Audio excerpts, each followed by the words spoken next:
السلام عليكم على كل اللي بيشوفونا. اهلا بكم في مطبخ اكلاتي انا وبناتي سما وجنى. النهارده هعمل لكم بروج. المقادير 3 كوبايات دقيق الحجم ده، هنحط عليهم 2 بيضه،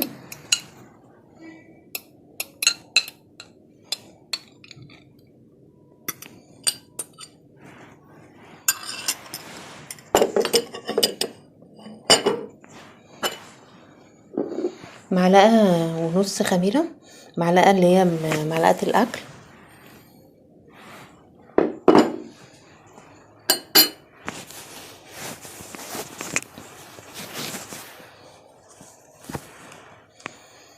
هنحط فانيليا،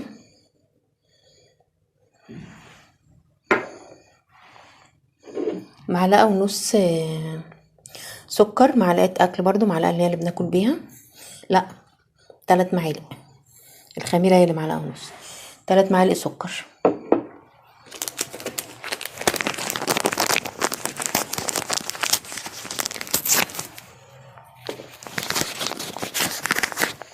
هنحط معلقه صغيره بيكنج باودر،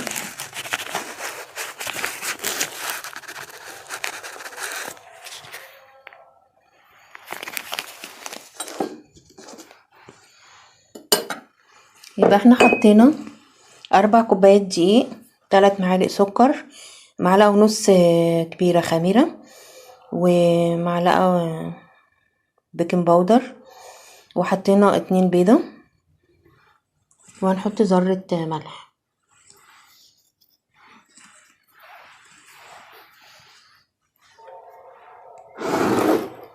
هنبتدي نعجن، هنحط الحليب عليهم، هنعجن بالحليب، مفيش هنا ميه خالص.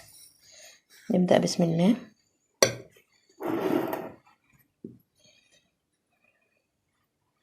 نقلب الاول المكونات مع بعض.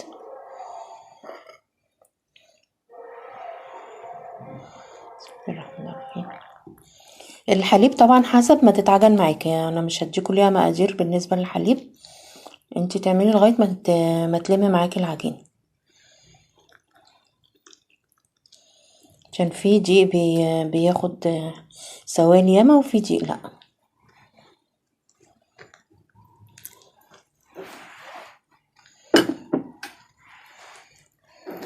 بعد ما عجنها هوريكم من الخطوه اللي بعد كده، هكمل العجين وارجع لكم. هنا بعد ما عجناها هنكون محضرين زبده، يا مسيحاها يا اما مخليها بره التلاجة شويه عشان تبقى طريه. حطها كده، هو حوالي 3 معالق كبار. دخل جواها الزبده او السمنه اللي يريحك، اللي بتحبيه يعني.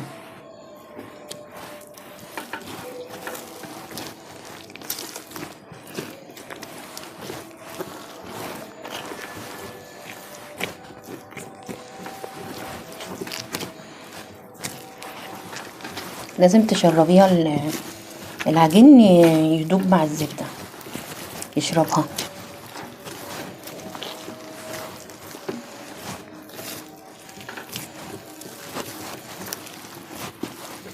تفضلي كده تعجني بيها فيها لغايه ما تحسي ان الزبده اختفت.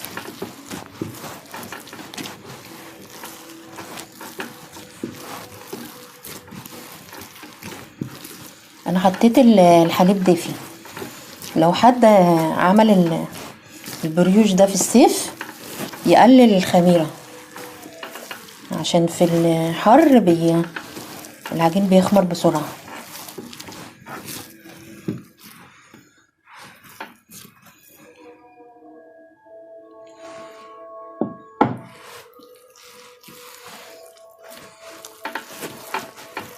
حط زبده تاني، حطينا زبده تاني، ونعجن برضو كده عشان الزبده تختفي.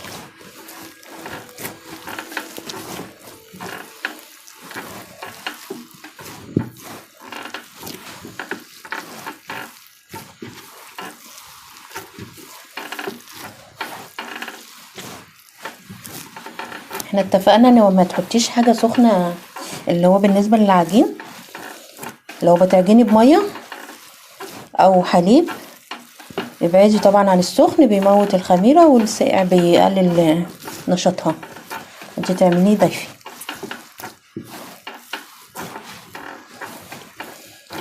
يعني كده العجين الزبده هي اختفت. هنسيبها لغايه ما تخمر وبعدين هوريكم تتشكل ازاي.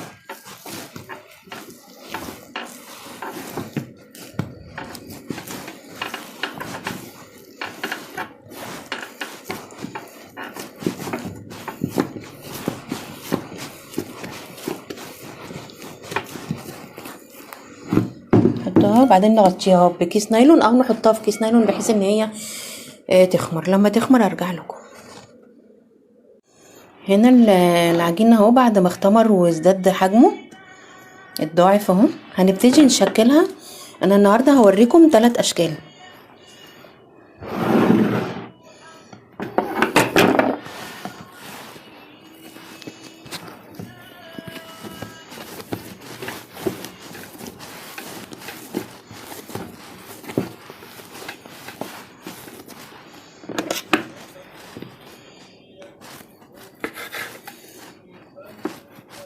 هنقسمها لقطع.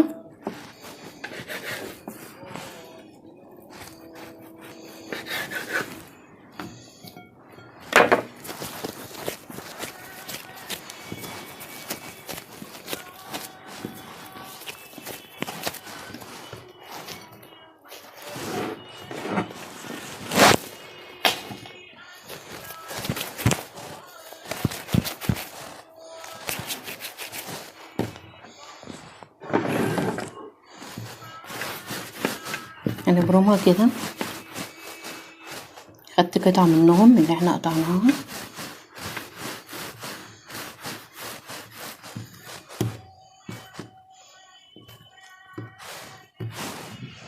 هنعملها كده. واللي هي اللي تحت هندخلها هنا في الدايرة دي، ودي اللي هي اللي كانت فوق هنلفها كده ونمسكهم مع بعض من تحت. بقت بالشكل ده. انت عايزه تكبري الحجم او صغريه براحتك، بس هي اصلا بيزيد حجمها بعد ما تخمر تاني، لانها بنسيبها شويه تاني عشان ترجع تخمر. انا بعمل العجين ده بالزبده، ما عملتوش بالسمنه، انا بحس ان هو احلى بالزبده. نجرب واحده تاني. نلفها كده، اللي تحت هندخلها كده في الدايره دي، وهنيجي اللي هي اللي من فوق نلفها كده وناخدها نمسكها في الاتنين كده مع بعض.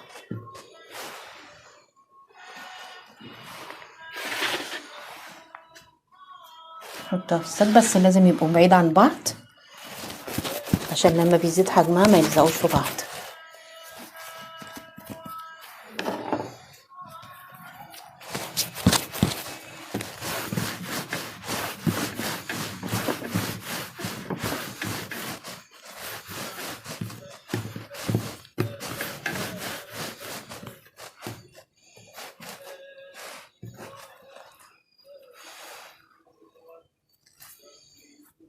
نفس الكلام. انا الصاج هنا بياخد عندي 3 قطع. هنبتدي نعمل الشكل التاني وهو على هيئة طيور.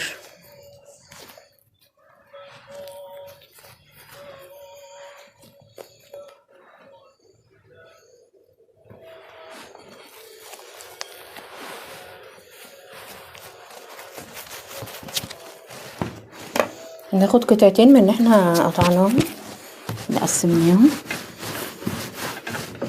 نفرده يعتبر بنفس الطريقة.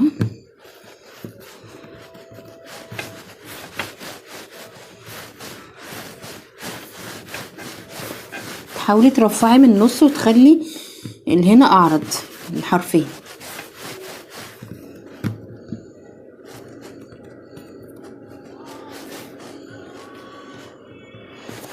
نجيب القطعة التانية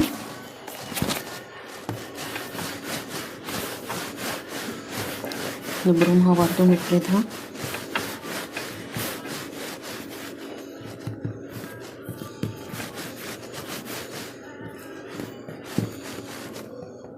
هنحط واحدة كده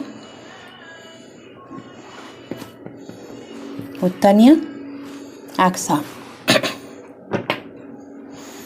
هتجيبي اللي هي دي كده وتلفيها تخرجيها من هنا، والتانية اهي هتدخليها من الدايرة المفتوحة دي وتطلعيها كده.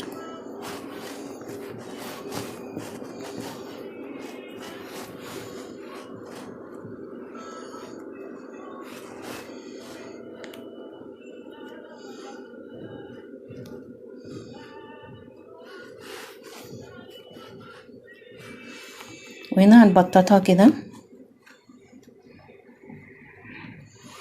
الحتة دي. استنى اعدل الحتة دي. ده مقص انا بستعمله للاكل بس. هتقصي كده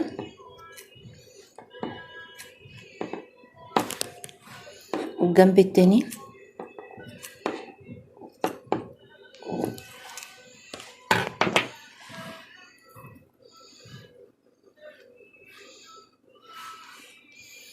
لو انت عندك شوكولاتة شيبسي حطي، لو ما عندكيش انا استعملت هنا القرنفل.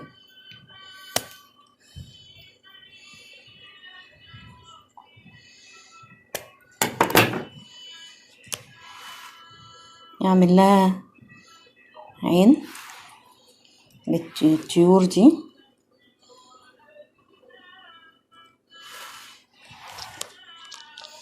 هوريكم واحدة تانية وما اخلص دي.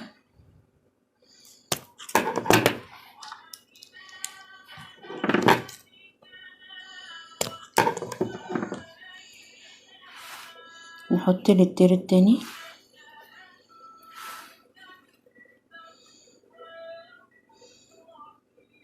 حاولي تضغطي عليهم حلو عشان لما تخمر ما يخرجوش.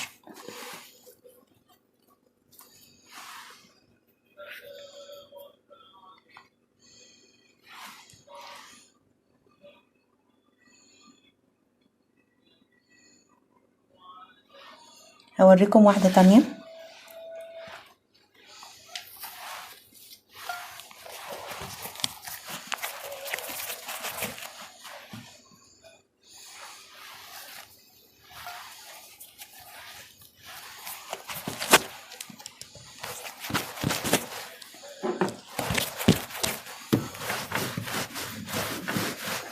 نبرمها كده برضو.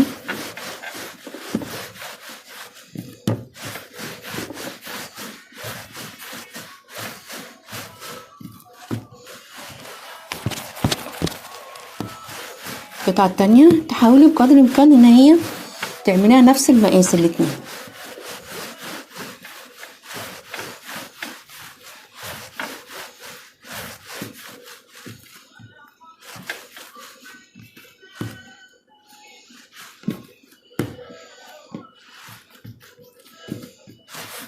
هنا من النص افردها شوية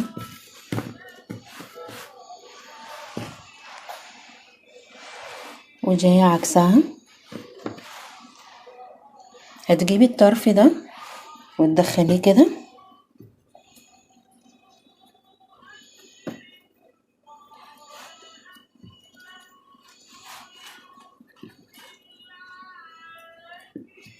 الناحية التانية كده برضو.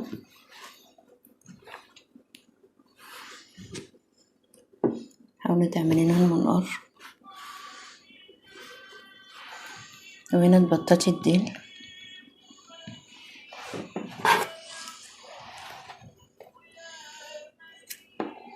ممكن تعمليه بالشوكة لو عايزة، يعني مش عايزة تقصي اعمليه بالشوكة.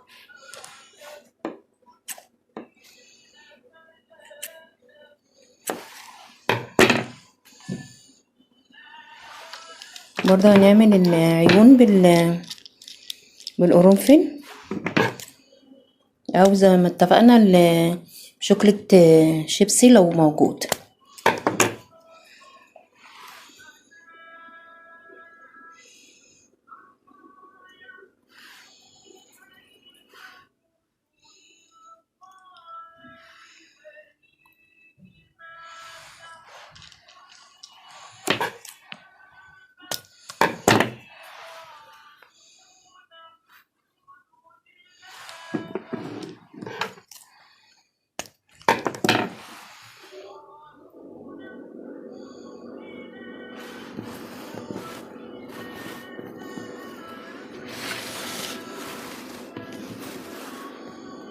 نبتدي نعمل مع بعض الشكل التالت.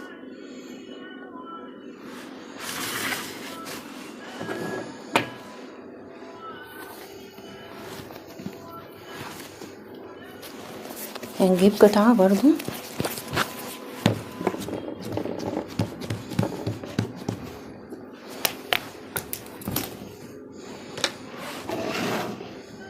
هنبتدي نفردها، بس تعمليها بيضاوي، افرديها بيضاوي.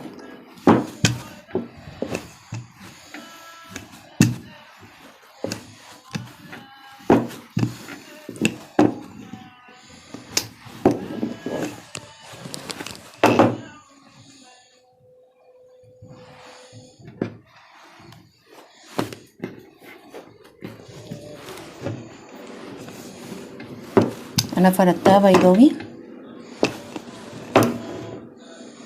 بعدين نجيبها كده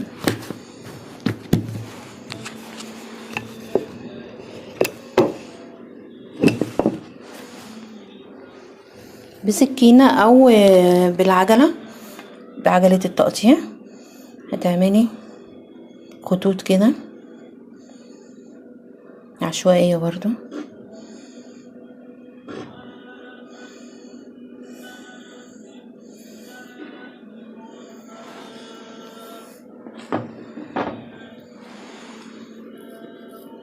تلفيها تبرميها.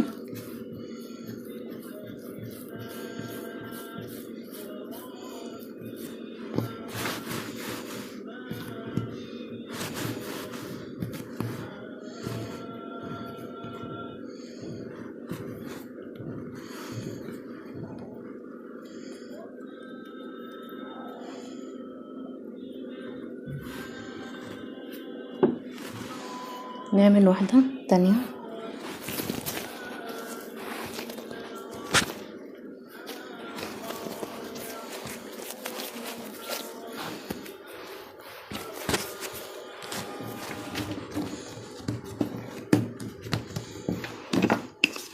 هنفردها بيضاوي.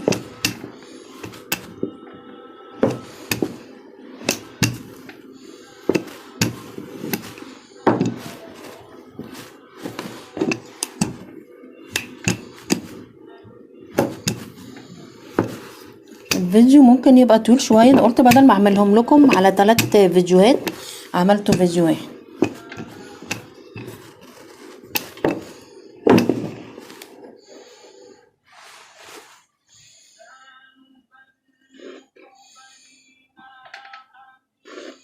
نعمل خطوط كده برضو عشوائي.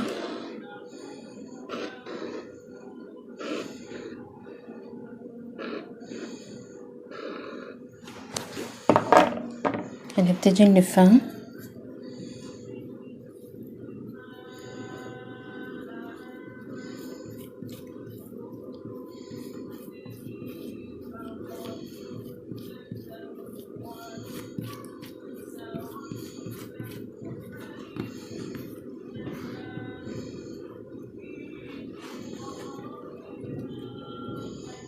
نجيب الحرف ده من اللي تحت، هنسيبها تخمر، وبعد كده اعمل لكم واحدة كمان ضفيرة، بريوش ضفيرة. هنجيب قطع، 3 قطع. اول قطعة اهي،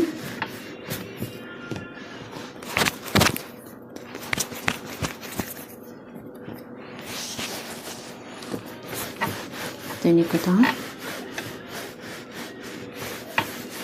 تحاولي بقدر الامكان ان هما يبقوا طول بعض. ودي التالتة، لقيت مكان فاضي في الصاج قلت اوريكم شكل تاني، اكمل لكم كذا شكل.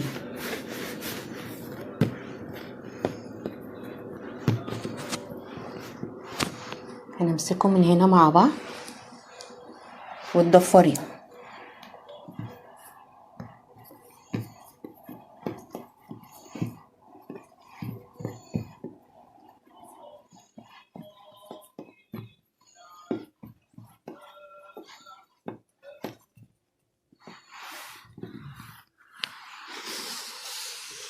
بص اللي انا كنت عاملاهم اختمروا، فنبتدي نعمل اللي انا هقول عليه ده.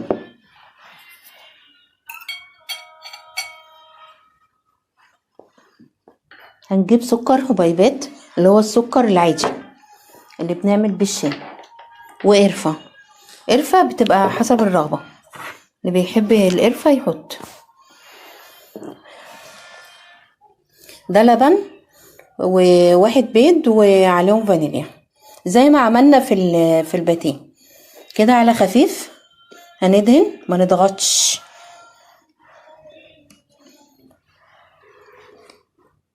على خفيف كده بالفرشة.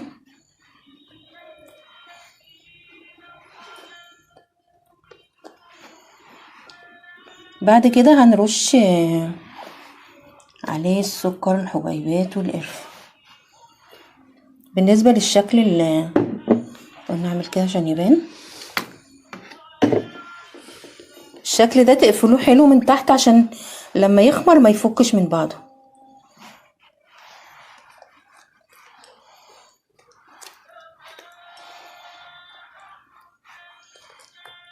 اظن كده واضح الاشكال اهو كده عشان تشوفوا. هنجيب السكر اهو اللي احنا بنعمل بيه الشاي والقهوه كده خشن، اللي هو السكر العادي مش ناعم، وهترشيه كده.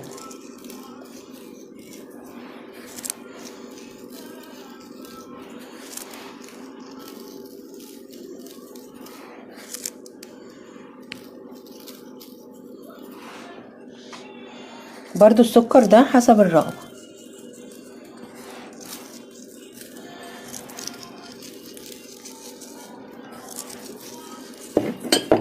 في قرفه انا هحط على واحده بس كده عشان مش بنحبه، بس اللي بيحبها يرش كده يوزعها كده. هندخلها الفرن وارجع لكم.